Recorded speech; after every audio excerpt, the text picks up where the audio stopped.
Hey guys, we're over at the lathe today. I was perusing through my groups that I belong to on Facebook the other day, and one of the turning clubs, there was a fellow that was like, had just gotten his lathe, brand new, and he hadn't even used it, and he was asking all kinds of questions, and they were very basic questions. And it occurred to me that there are guys out there that have never done woodworking, never touched a lathe, and never had someone there to teach them how to use one, and they've gone out and bought one because everybody's stuck at home during this whole Corona thing. Okay, so not everybody's stuck at home, but a lot of people are. Anyway, and he seemed to be one of these fellows that was really curious about it, but he had no way to go to clubs and stuff because right now most of these clubs that are out there are shut down because they don't want to be, keeping the social distancing thing going. It's kind of hard to be in a classroom environment when there's a life threat going on. But anyway, so I decided I would do like a little terminology and basics of wood turning, etc. type video, and that's what we're going to do right now.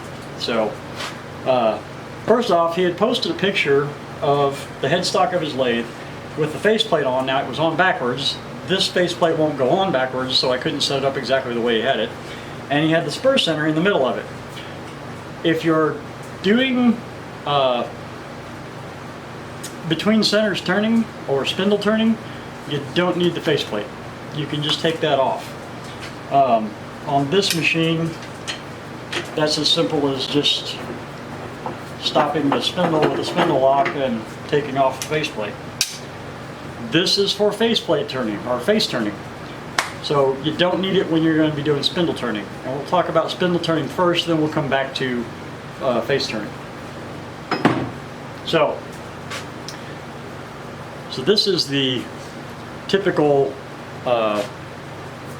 dead center, or not a dead center, that's actually at the tailstock end, but drive center. It's a single point, it's got 4 little teeth.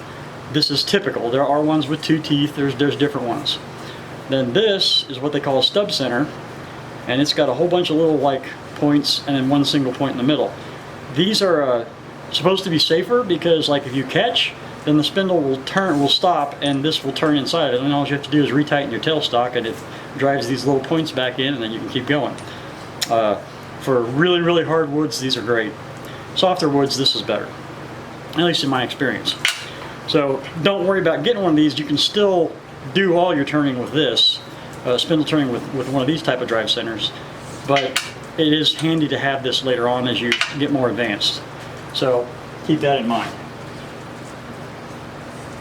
Always want to make sure that your Morse 2 taper in here is clean before you put this in, because when they're not, you'll end up with this type of damage. So I'm not perfect at this. I have had, of course, this is actually from me running it in a 4-jaw chuck, and I'll explain that a little more later.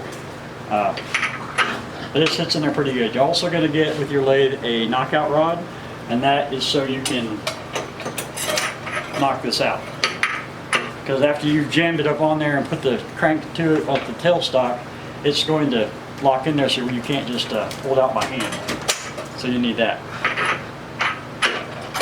Alright. Now we go to the other end of the lathe. So most lathes these days come with a live center, which is basically a point with a small cup and a ball bearing that runs on the Morse 2 taper. Now the taper goes into the tailstock and this freewheels. So you can put one end of your stick, your piece that you're going to turn up here, the other end down here, and when this end drives it, this end, the ball bearing just rolls. That's so you don't dig a hole in the end of this. With the older style lathes back in the day, we had a solid point that was just connected to this, and it did not turn, so you had to kind of put a couple drops of oil on there or something to keep it from eating into the wood, burning it up. You can still have that accidentally happen with one of these by having it set too loosely in the piece. Also, if you're doing something where you've got like a small end and it's like rounded or something, these points are made where you can loosen a set screw, and then you can take your knockout rod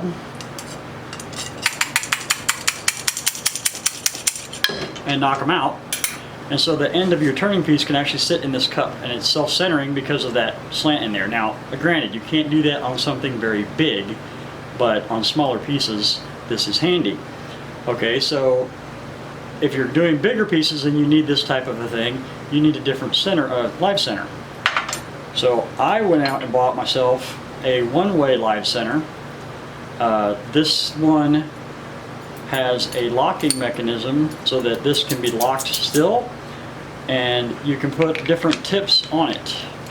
So there's a large pointed center, and then you have a cup center you can put on there, and so anything that's above this diameter down here will self-center in this wedge right here. They're really handy. And then you can also turn this around and put it on this way, and this is actually why I bought it, because that's really handy for doing goblets in small open chambers. You can run that up there and it'll self-center onto that for your cup or whatever, and hold it steady. So that's kind of why I bought it. I like that idea. And then without anything on it, it still has the point and the small cup. Now this is even smaller than this one, obviously. So these are, I think I paid $80 for it, but it was an investment. And, you know, I used to turn a lot. I mean, I started this channel as a wood turning channel. It's not really a wood turning channel anymore, but I still have the lathe and I still love to turn. So I figured, why not? Now, we got past that. Let me grab that point real quick. All right. So there's the point. We'll just slide that back in there. I need to loosen that some more.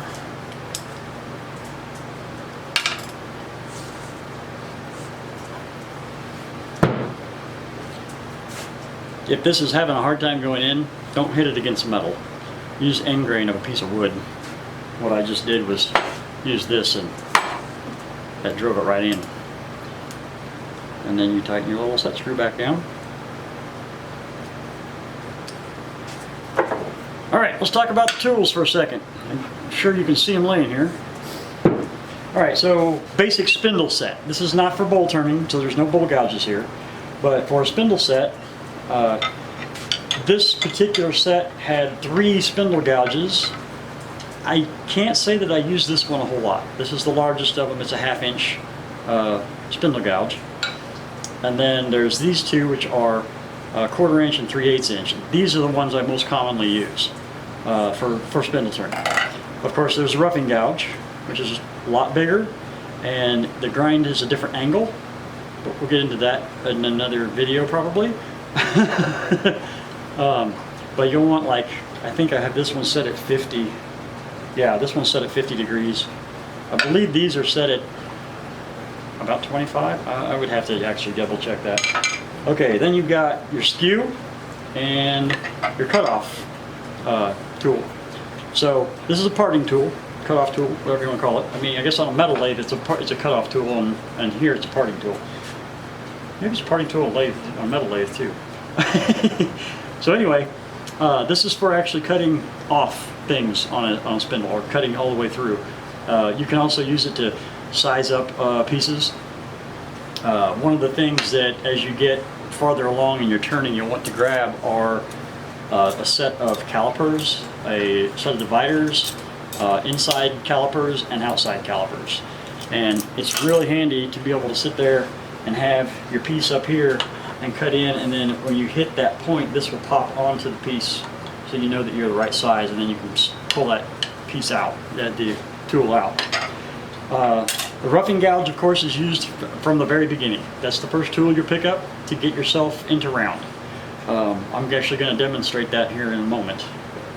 So, and then spindle gouge can also be used for roughing, but it takes a little bit of practice. This is probably one of the more tricky tools. A lot of people I know never learned to use one, and to be honest, in the 28 or 30 years that I've been turning, I actually only learned to use it maybe 10 years ago. So I went 20 years without even knowing how to use this thing properly. I would use it for like scraping and stuff, but that's really not what it's for. it gets used that way a lot, but that's not really what it's for. So that would be a real basic set of spindle turning tools. So if you've got this and you've got the lathe and your tailstock and headstock, your drive center and your live center to put in, then you can proceed from there. Now the next advanced tools besides the tailstock that I showed you would be a 4-jaw chuck. Now I'm going to make a recommendation on this. This is like probably the 4th 4-jaw chuck that I've had. I have had several different types of scroll chucks like this, and the ones that I've had that had the 2 plates that rotate against each other have always come loose on me. I have never been able to get them to stay. Now, granted, on that, I didn't spend very much on those. And some of the ones out there that are a lot more expensive but have the 2 plates are pretty good. I haven't seen complaints about them. But the ones that I've had, they're not very good. They come loose all on their own, and you don't want that. Not when you're turning and, you know, having the risk of having a piece fly off and hit you in the head. So I would definitely recommend getting the 4-jaw chuck with the key like this. This one I have never had come loose. I've had pieces break in it, but not come loose. And then the other one you might want to get is a drill chuck. And this is on a Morse 2 taper. I can put it into the tailstock and put a drill bit in it and drill something that's up here. That's usually done in face turning, not really in spindle turning, but there are some spindles that require a hole in the end or something, so that can happen. Or it can be put into here, and you can hold small pieces in it. It acts as a chuck. Like if you have a 1/2-inch dowel that you're turning into a finial on a piece, then you can actually, you know, turn it in one of these. Now you're going to lose the part that's inside of here because these teeth, when they grab, they dent the wood real bad. But if, you know, your workpiece is out here and you've got your cup center on your tailstock on the other end of it, it's a real good way to finish out the finial. So that is a possibility. Outside of that, I think we'll throw a piece of wood in and we'll talk about roughing out to round. All right, so let me get that set up and we'll do that.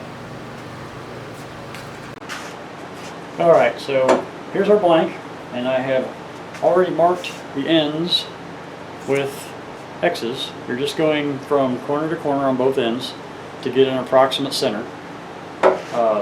Technically it doesn't have to be perfect, but the more perfect you make it, the easier it is. And you want to take a scratch awl and give yourself a nice point in the center on both ends. Okay? Then next, you're going to take your live center, which I got jammed in there pretty good right now,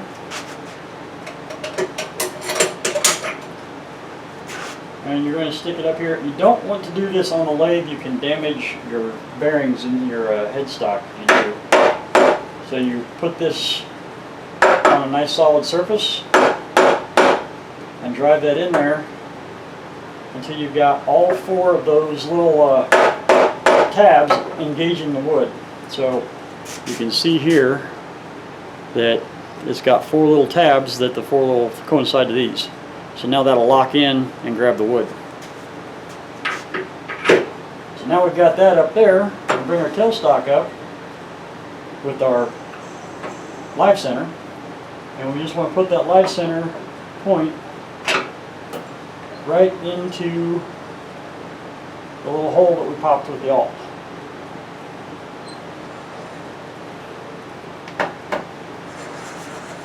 And then tighten it down. So now I've got a piece that will turn. You'll notice the live center's turning, and then the headstock's turning. You don't need to leave that in there. Probably a bad idea.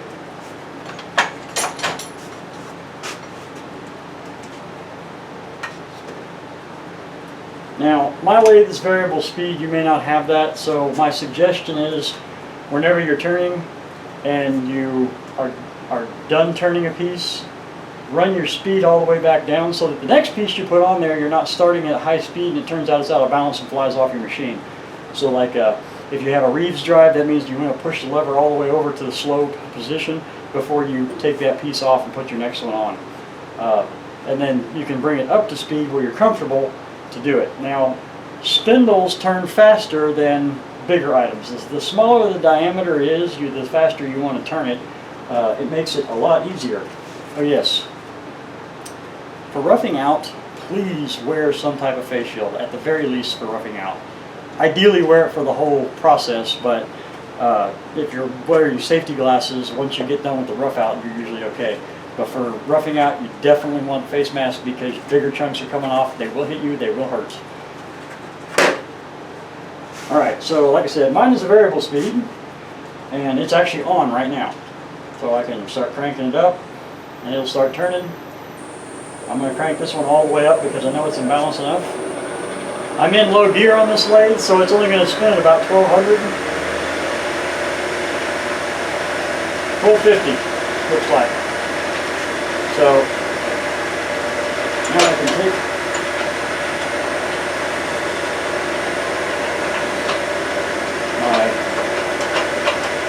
ideally you don't want to be adjusting this while that's running, especially the height. So, get it up there close. You're also probably not going to have a custom-made stock, so or a tool rest. So let me get the standard tool rest that comes with this lathe. There we go, and you're on it at approximately the center of the spindle. Maybe a tad lower than center. Make sure nothing's hitting. Make sure it's close though. You want it as close as you can get it without actually hitting it. Like maybe 2 millimeters away, 1/8 of an inch, something like that. Alright. Oop, gotta turn my head around.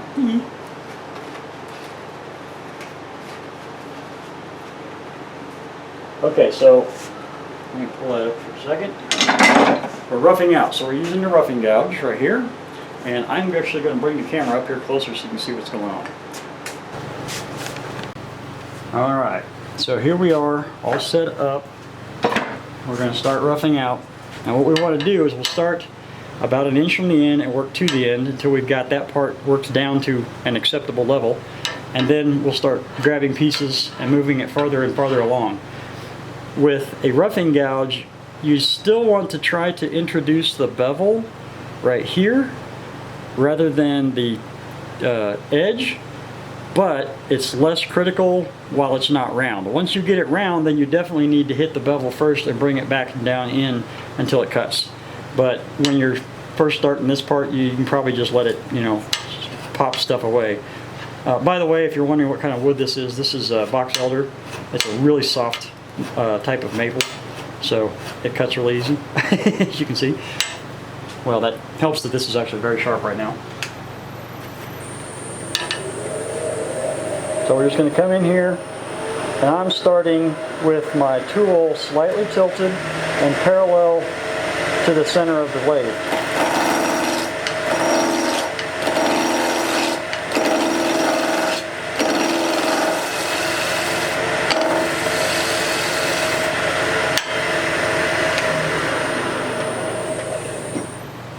And there you go, it's nearly round. We got one little flat there and one little tiny flat right there. But now we've got, you don't want to try to come in this way, is what I'm saying, is what I meant to say before. You want to work your way to the end. And it's the same thing when you get down here to this end, you want to work your way to that end as well. But for now,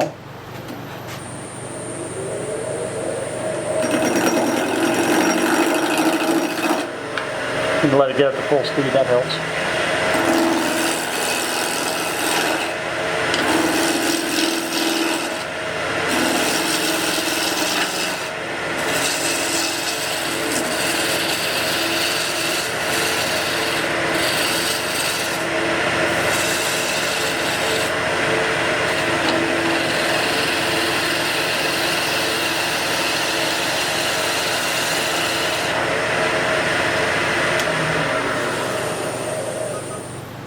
And there you go. That's pretty much how you get it roughed down to round. Okay, so yes, this is a great tool for that. It leaves a very smooth surface. If you've got it very sharp, it won't leave a smooth surface on everything you turn. This particular wood happens to be pretty easy to get it to do that. Okay, so the other one you can rough with is a skew. This is a lot more difficult, but it can be done. It's also better to work towards the ends with this. And I'm not even sure I can do this anymore. I haven't done it in quite a while. But the skew you want up at an angle, and you want at an angle to the workpiece, and then you feed it in slowly.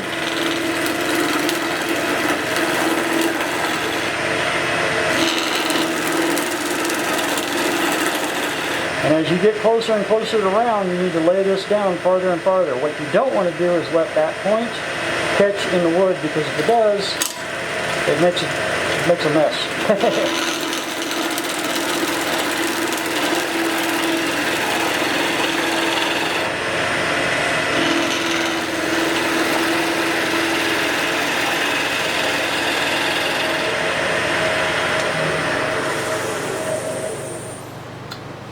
And there you go. You can see the very slight difference between the two areas. This was all done with the gouge, and this part over here was done with the skew. The skew leaves a superbly smooth finish, especially in hardwood woods, which this is actually not a hardwood. It is a hardwood, it's a deciduous tree, but it's a very soft hardwood. Alright, so let me go ahead and just real quick give myself some more working room here and round this whole thing out.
Had a knot blowout right there. And I got a little flat yet one run through there. I think I'm going to take the skew and smooth her down.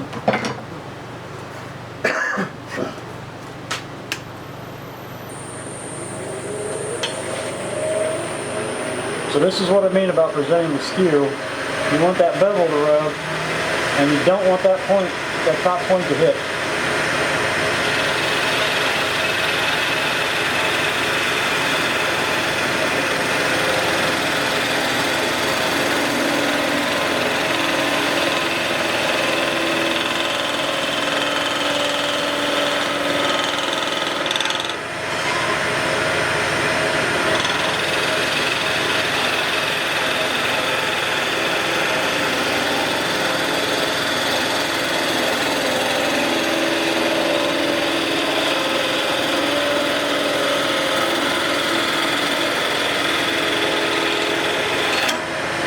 And that's what I mean about that point hitting. That was a catch, and that's because I came off the end of this and it ducked down into it, but that's what the catch will do to you. And in harder woods, it's even scarier. This is, like I said, it's pretty soft, so it wasn't too major. And it can be corrected. Let me finish up this end down here.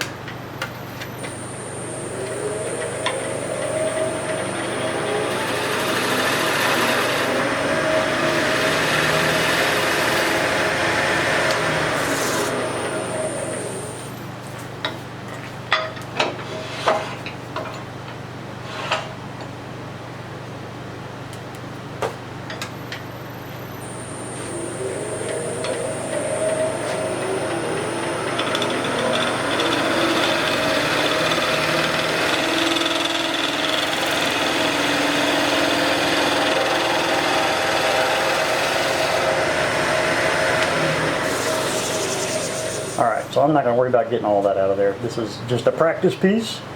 But the first thing I will show you is a bead, which is a fairly simple, what they call a bead.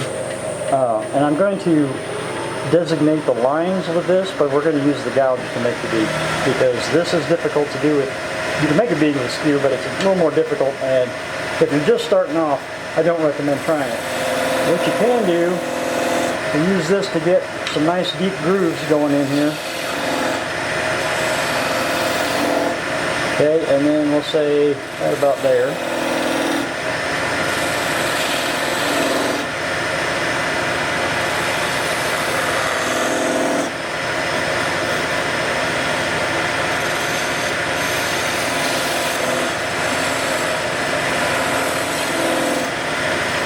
Alright, now let's get it going. I'm going to use the 3/8 gouge. Find it. Yeah, he's sharp.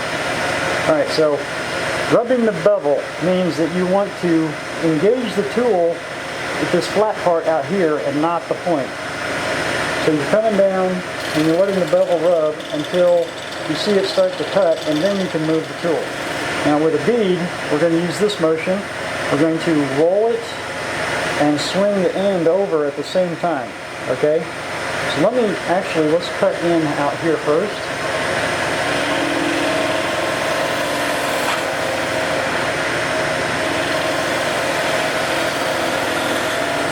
That's just to give me some more room at the bottom of the bead.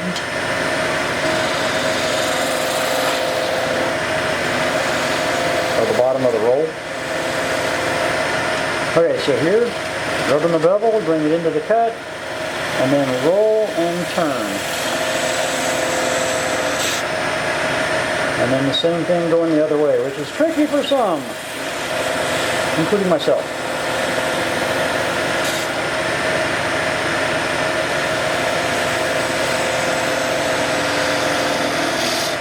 And there you have your basic bead.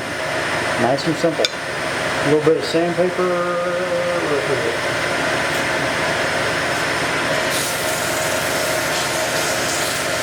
We'll make it look pretty before I actually show it to you.